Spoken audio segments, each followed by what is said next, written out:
जब दक्षिण अफ्रीका में महात्मा गांधी जी को केवल रंगभेद और भारतीय होने के कारण बीच रात ट्रेन से उतार दिया था, उस वक्त उस अपमान के लिए वो चाहते तो भारत लौट आते, लेकिन उन्होंने इस अन्याय के खिलाफ वहीं खड़े होकर लड़ने का संकल्प किया, क्योंकि अन्याय कहीं भी हो उसको सहना उससे भी बड़ा अपराध है।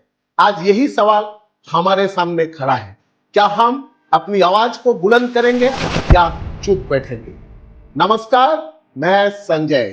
बात सीधी है, आज देश में कुछ बड़े पूंजीपति अब छोटे व्यापारियों को, छोटे उद्योगों को निगल रहे हैं। एक एक कॉर्पोरेट के आने से लाखों ऐसे छोटे उद्योग रातों रात बंद हो रहे हैं। इनकी पीड़ा से वो लोग रो रहे हैं, लेकिन उन्हें देखने वाला कोई नहीं, उन्हें सुनने वाला कोई नहीं। हाल ही में ऐसा ही एक मंजर आसाम में सामने आया है। हो सकता है देश के अन्य राज्यों में भी ऐसा हुआ हो, लेकिन असर असम में सबसे ज्यादा हुआ है। कुछ ही महीने पहले रिलायंस रिटेल ने अपने पानी की बोतल इंडिपेंडेंस लॉन्च किया था। बात सुनने में मामूली लगती है, लेकिन इसके आते ही आसाम के तकरीबन 250 पैकेज ड्रिंकिंग वाटर के उद्योग एक झटके में खतरे में आ गए, जो सालों से हजारों लोगों को रोजगारी दे रहे थे। इन उद्योगों के मालिक ये सोचे थे कि रिलायंस पेप्सिको, कोका कोला जैसे बड़े ब्रांडों को टक्कर देने आ रहे हैं, लेकिन उन्होंने ये कभी नहीं सोचा था कि ऐसा एक मंजर उनके सामने कभी आएगा। रिलायंस ने वही पुराना जियो मॉडल अपनाया, लो प्राइस हाई वॉल्यूम। जी हां, इस बार नुकसान किसी बड़े कंपनी को नहीं, लेकिन 250 छोटे छोटे उद्योगों को होने जा रहा है। ये वो लोग हैं जो बैंकों में मोटे ईएमआई देते हैं, जिनके पास हजारों गरीब लोग काम करते हैं, जिनकी वजह से सैकड़ों घरों में चूल्हे जलते हैं। आज ये सभी लोग रिलायंस की तरफ एक उम्मीद के साथ देख रहे हैं, क्योंकि इनका सब कुछ आज दांव में लगा हुआ है। इनके उद्योग बंद होने के कगार में है।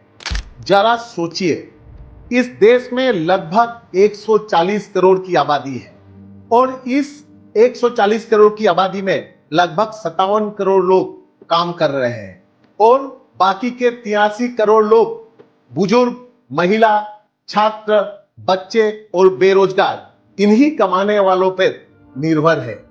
आज अगर 2 लोगों की नौकरियां जाती है तो 5 लोगों की रोटी छीन जाती है। सरकारी नौकरियां, जी हां, मैं एक लगभग डेटा आपको दे रहा हूं।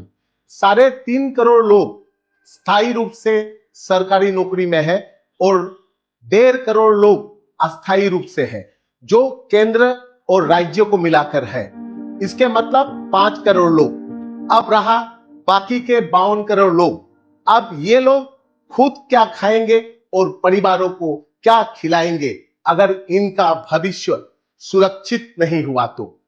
अब देखिए, कोई भी सरकार अपने देश के सारे लोगों को नौकरी मुहैया नहीं करा सकती, और जब छोटे उद्योग, छोटे व्यापार बंद हो जाएंगे तो देश का अर्थव्यवस्था का क्या होगा? कौन कपड़े खरीदेंगे? कौन टैक्सी लेगा? कौन खरीदेगा फ्रिज, टीवी? कौन खरीदेगा वॉशिंग मशीन? इस टूरिज्म इंडस्ट्री का क्या होगा? फैशन इंडस्ट्री का क्या होगा? हर चीज ठप पड़ जाएगा। आज जब दुनिया के बड़े पूंजीपति स्पेस एक्स जैसी यान बना रहे हैं, एआई, इलेक्ट्रिक व्हीकल्स बना रहे हैं, एयरलाइंस खोल रहे हैं, वहीं हमारे देश के पूंजीपति चप्पल, पानी की बोतल और किराने के सामान बेच रहे हैं। नतीजा, आज हर गली मोहल्ले की दुकान और छोटे छोटे उद्योग दम तोड़ रहे हैं। मैं किसी का विरोध नहीं कर रहा हूं। आज मेरे जैसे हजारों लोग आवाज उठा रहे हैं। मुकेश अंबानी जी के रिलायंस ग्रुप ने इस देश को काफी कुछ दिया है और हमें गर्व है आप पर। आज मैं एक असमिया होने के नाते और असम के इन छोटे छोटे उद्योगों के तरफ से मैं आपको विनती कर रहा हूं, क्योंकि असम में उद्योग लगाना इतना आसान नहीं।